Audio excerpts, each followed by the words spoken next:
This conversation we're having about finance and how to de-risk it, how to make it affordable, how to make it accessible, that conversation is not complete until you bring in the private sector. Because the private sector has great potential of a multiplier effect. But you know, the private sector cannot go ahead sometimes, especially in spaces that are risky. The private sector is driven by return. And therefore, they want to know what is the return, because the private sector shareholders demand from management, results. So for us to multiply what we are doing in the public sector, the private sector is very significant and very important. And that is why when we are discussing about de-risking, there is no way you can get private sector money into Africa if we haven't sorted out the issue of risk. Nobody's going to invest here. We just have to be honest to ourselves.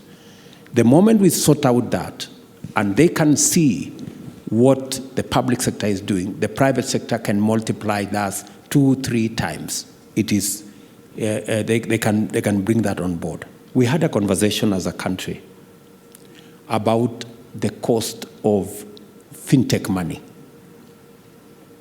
And it was quite something. It was quite a conversation. In fact, it was one of the big conversations in the last election. Fuliza, you remember, you guys remember. And it was because I think the fintech companies were charging 1%, I think, per day or thereabout.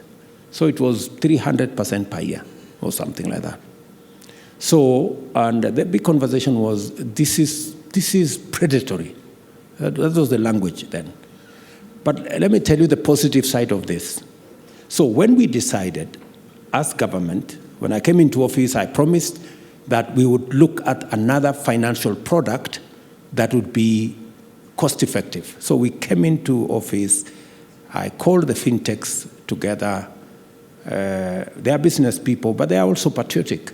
I was really amazed at the patriotism of the fintech companies. They were making money with what they were doing, but they were willing to work with us on a product that would make them make less money, but more beneficial to the public. That was amazing. I mean, really. That's how positive they were. So we developed a product, the Hustler Fund.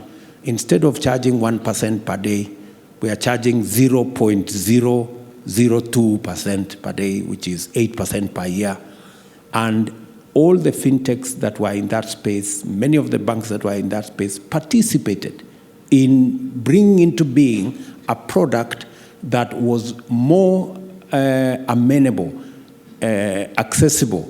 It was much more cheaper to the public.